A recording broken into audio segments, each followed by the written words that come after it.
morning. Today we'll be talking about preeclampsia and giving birth. It's a very important topic, particularly for women, and unfortunately, a topic that a lot of women don't know anything about. But first, the news. Thank you, Dr. Alawode and Dr. Emeruwa. It's a real pleasure to have you with us. I must say to everyone, I met both of these beautiful, wonderful people at the AMPA, the Association of Nigerian Physicians of America, meeting recently. They are our diaspora doctors, and they are working towards helping us in our healthcare system in Nigeria. So it's a pleasure to have both of you with us here today. Thank you so much for inviting me. Thank you. So if we can kick off with you, Dr. Alawode, Sure. Can you tell us, you're an OBGYN, can you tell us about preeclampsia? What is it in a nutshell, simply put? It's a disease that occurs only in pregnancy. And by definition, you have to be 20 weeks pregnant. And your blood pressure will have to be about 140/90 to take it twice and 4 hours apart. And that's preeclampsia. And you have to have protein in your urine. We like to see about +2 protein when you dip it. Or like when we do 24-hour urine studies, we like to see about 300 milligrams in 24 hours. And that's preeclampsia by itself. But preeclampsia with severe features comes along when you have blood pressure of about 160/100. And minutes apart, you have this repeated blood pressure of 160/110. And then sometimes if you have liver enzymes that are via features, and the treatment of preeclampsia by itself is delivery. The question is, when do you deliver and how do you do it? So if we can just go into the female, as a woman coming in, because what you've talked about are the medical, sides, sort of. How does a woman present? What are the kinds of things a woman should look out for in her pregnancy? She wants to know if she has preeclampsia. How can she have any idea about it? Or, for example, a mother-in-law who's hearing this program now and is finding out about the her daughter-in-law or for someone she cares about. Mm-hmm. She wants to know practically, how will the woman present? What are the kind of symptoms? Do I take that question also? Yeah. Yes, okay. please. So in my situation, preeclampsia is personal for me years ago, and she was at home. Her mother-in-law saw her looking really bad and said, "Hey, you don't look good." And they said, "Can you take your blood pressure?" So blood pressure was about 140/150/90s, 2-3 days after she came home from primary C-section. And that's when she went back to the hospital, and then she had to take, she was given magnesium sulfate for about 48 hours. How would you also present? You may have headaches. You may have blurry vision. And you can look at your leg and you can say, "Oh my God, this leg is swollen. My hands are swollen. I just don't feel well." Or you can say, "Oh my gosh, my upper part, right upper quadrant is painful. That's a liver. That's your liver. That organ is expanding a little bit, and that's probably why you have pain." So those are some simple stuff that will happen. Pain, headaches that won't go away. Blurry vision that you just always start seeing spot in your eyes, swollen feet or swollen hands. And please, when those things are happening and you're over 20 weeks pregnant, get in touch with your physicians. That's so important. So going to you, Dr. Emeruwa, can you just tell us a bit more about, Dr. Alawode has talked about before pregnancy, after pregnancy. That will iron it out for us. What exactly? Yeah, I think when Dr. Alawode exactly does it happen? hit it right on the head.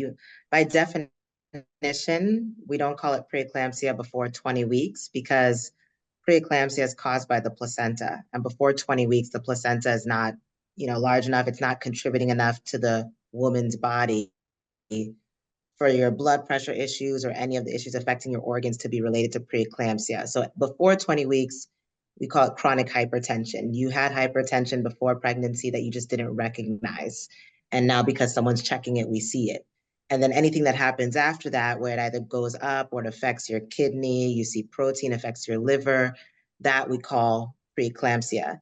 And as he said, the cure for preeclampsia is delivery because it's the placenta, you remove the placenta. Now, the reason you can still see preeclampsia happen after delivery, which many, many people don't know, is because even though you've removed the placenta, your body doesn't automatically clear all the proteins, all the factors that were circulating from pregnancy the second it's removed.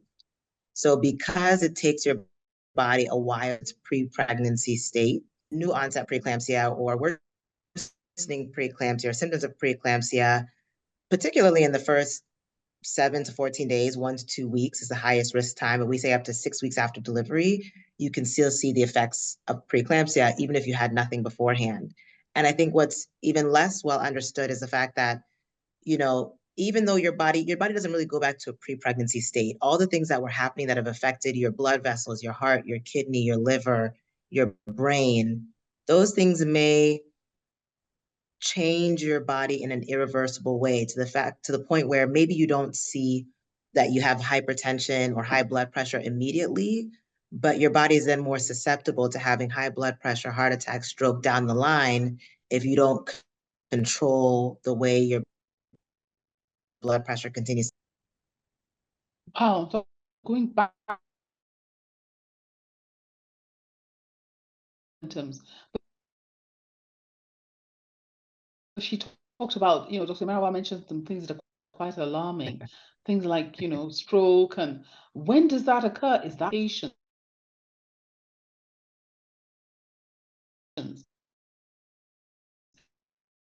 That can happen to women with eclampsia. You said treatment is delivery. Okay. To answer the last part of your question into consideration, one, is baby matured enough to be outside in utero? That's critical. Then you have to ask your nursery, can they manage this baby? Okay. If they cannot manage this baby, we usually will give and transfer this baby and hopefully manage both of them as one. Babies do better when they are sent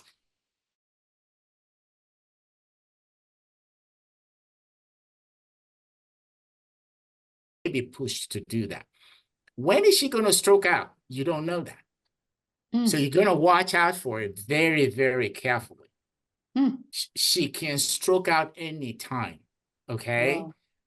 She can even go blind for a period of time, but that is reversible, but it can be bad. Dr. Emeruwa can help me with that since she does this study a lot. But it's so, there's no buts or ifs about it. We want to deliver.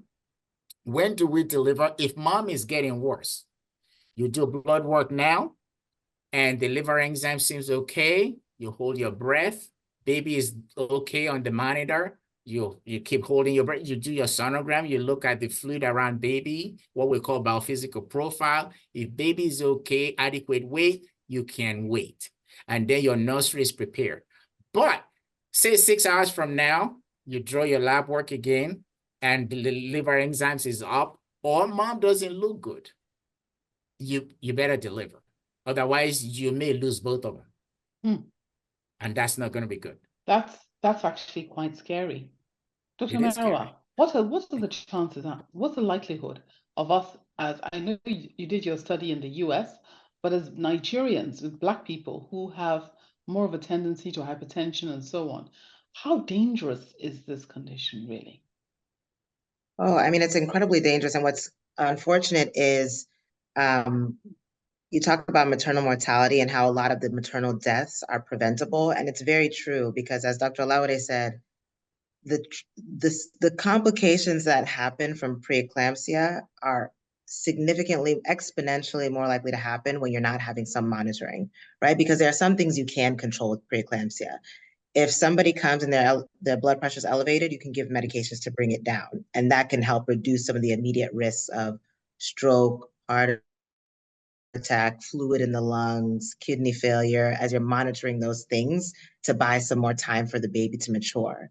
So, we say that, the US statistics say that I think 10% of pregnancies are affected by preeclampsia. I think in other places, it's as high as 26%. So 1 in 4 pregnancies can be affected by preeclampsia. Why? Because we're not monitoring, we're not seeing people till they present late when their kidneys are already severely affected, their liver's affected, they're already having seizures. Seizure is another effect of severe preeclampsia. It's called eclampsia, when you have seizures related to preeclampsia.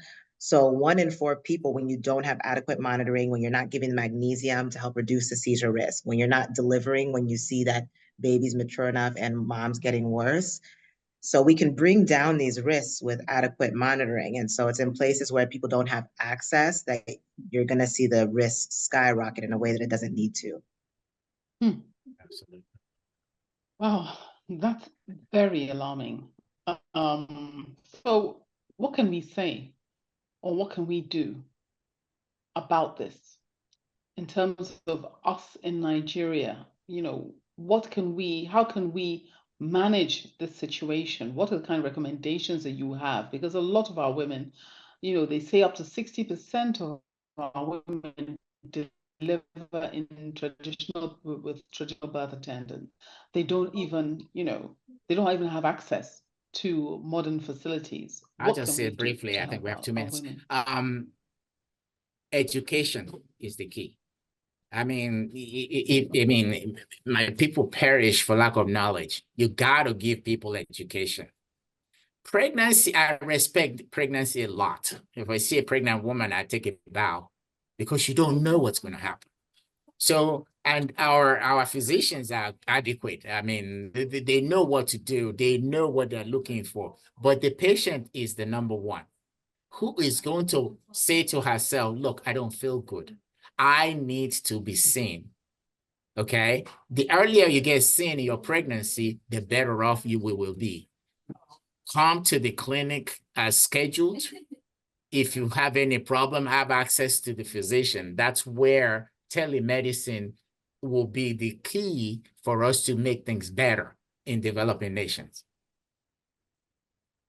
At the end of the day, many births end up being low risk, but it's what can happen during the pregnancy, what can happen after the pregnancy. So access either to somebody who can monitor your blood pressure, being aware of when to seek out care, and attending those visits so that there is a connection between kind of higher risk care and yourself or your traditional birth attendant when the time comes. That's going to be really critical. Thank you. Thank you very much. Madam Shirley, thank you so much for coming on this program to share your experience with us. We really appreciate it. You were diagnosed with preeclampsia during your pregnancy. Can you share with us what happened? Good morning. Thank you for having me. My experience with preeclampsia started from the 20th week. Okay, because from what I learned is that I had just high blood pressure initially, but from series of tests, I got to find out that it was actually preeclampsia after I clocked 20 weeks. And I had to go to the hospital. They had to do a series of tests and all of that. And it really took a lot of medical attention, which led me from private hospitals to specialist hospitals and countless, meetings with doctors and all of that. And I had to be monitored all through till I became 37 weeks and I birthed my baby through cesarean session. Fantastic. Can you just say, how did you feel? Because we want to know, how did you feel when you had preeclampsia? Because what made you sick? How were you feeling at the time? What were your symptoms? I was very restless. That was the first thing I noticed. I just noticed I wasn't feeling well at all. And then I had blurry vision. Yeah. Basically, that was it for me. I wasn't feeling good at all. I wasn't feeling good. I had lots of appetite too. Okay, and so after you had had a series of your tests and so on, you then was there any time they admitted you? Was there any time that you had to, maybe go on bed rest or anything like that? And how did they know when to Severally. deliver the baby? Yes. Can you tell us more? Yes, I was admitted severally on up to 4 or 5 occasions. I was on admission for one time it was 2 weeks, one time it was a week, sometimes it was 3 days and so on. I was admitted severally and I had my baby at exactly 37 weeks. And how is the baby Through now? cesarean session. She's very well, she's very strong, she's very healthy. We thank God. And you, how are you? I'm okay physically, but I think that experience got me traumatized. I won't even lie about that. Okay. All I'm right. yet So to we get thank God. over it. We thank God for your life. We thank God for your life Thank and for the you. life of your baby. If I can just go back to you, Ukachi, you heard from our guest. She said she had high blood pressure, and then she had preeclampsia in the way that Dr. Alawode had described as well. And then now afterwards, she's still not feeling good. Could you perhaps enlighten us to why she's not feeling good? And is there anything that she should be looking out for? Yeah, I think this is, Miss Shirley, I'm sorry to hear about your experience. I think it's true. It can be very traumatizing for people to go through that, have no clue that that's something they're at risk for, and then experience the hospitalizations, the early delivery, oftentimes, or some more likely a C-section, even though people can have vaginal delivery. But I think it's a testament to the fact that, as I was saying before, when you have preeclampsia and these things affect your various organs, oftentimes, the body doesn't entirely go back to normal. There's up to 2 to 3 times the risk that people will have ongoing high blood pressure. And in Miss Shirley's case, probably had high blood pressure even before the pregnancy and nobody had picked it up until you were pregnant, you weren't feeling well, they finally checked it. So now that you've delivered, your blood pressure is likely not back to normal. And without somebody to monitor that, without a physician who's checking in on your blood pressure, within the first year after delivery and ongoing management, you may still have high blood pressure that is going to, in the long term, if it's not well controlled, that will still affect the kidney, the heart, the brain, and put people at risk of some very, very serious complications. The tough thing is a lot of times high blood pressure, we call it a silent disease, because most of the time people actually feel okay, which is the problem with it. You may feel okay until something very serious happens. So I think especially for someone, anybody really, but especially for someone who's had preeclampsia, it's even more important to always have access to a provider who can be looking at your blood pressure and monitoring your blood pressure, seeing if you need blood pressure medication to get it down to a normal range so that it's not changing your arteries and your vessels and your kidneys for the long term. Okay.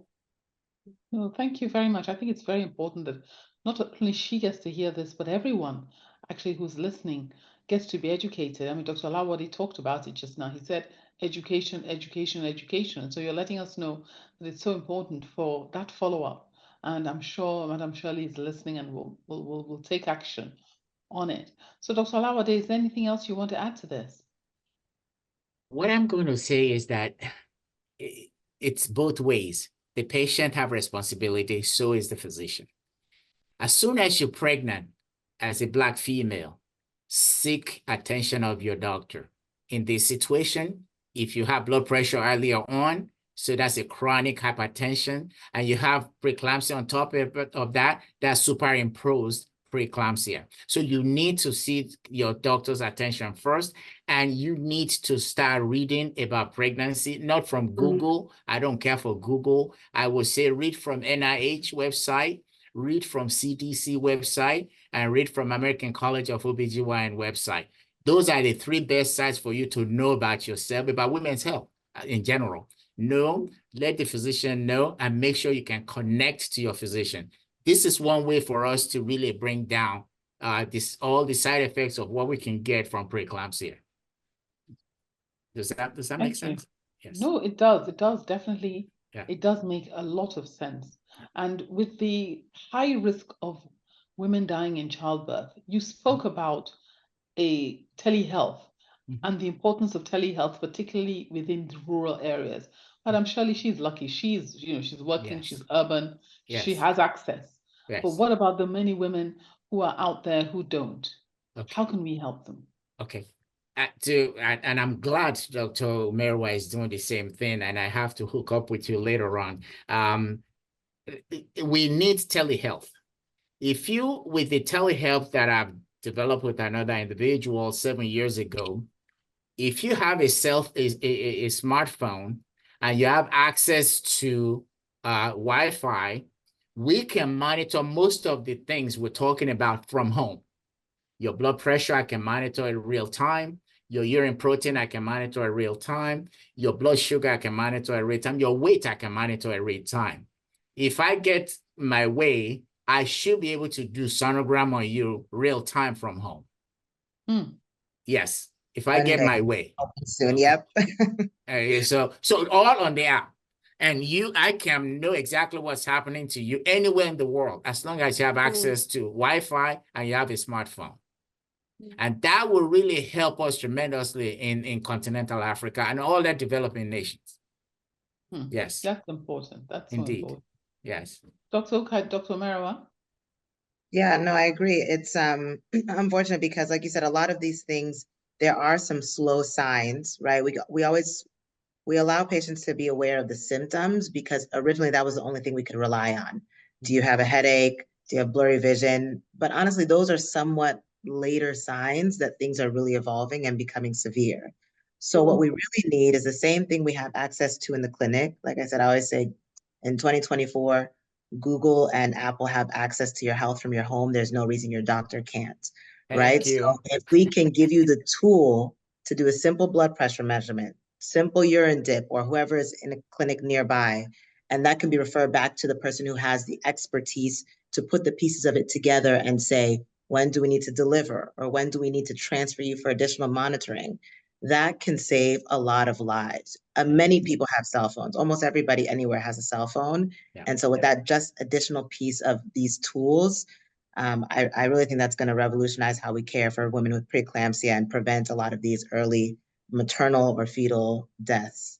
Yes, Thank I you agree. so much. Now, unfortunately, the program is almost at an end, and I really agree with you. And this is something that, as the Healthcare Federation of Nigeria is trying to work with AMPA, to find a way to bring some of these tools and work with the diaspora to improve healthcare in Nigeria. I'm hoping that some of these things will materialize. But do you have any last words for our listeners, Dr. Emeruwa?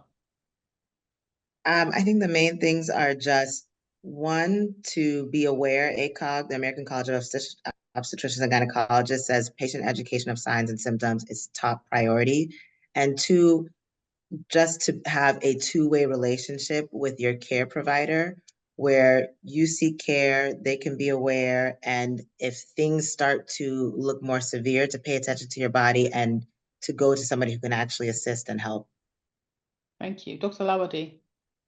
I just going to piggyback on what Dr. Emeruwa just said. Learn about yourself, understand pregnancy and preeclampsia. And those 3 sites we just gave you will guide you. And once you don't like what you see or what you feel, get in touch with your healthcare provider ASAP. Thank you. Thank you very much. Thank you for watching. Please like, share, and subscribe for new video updates.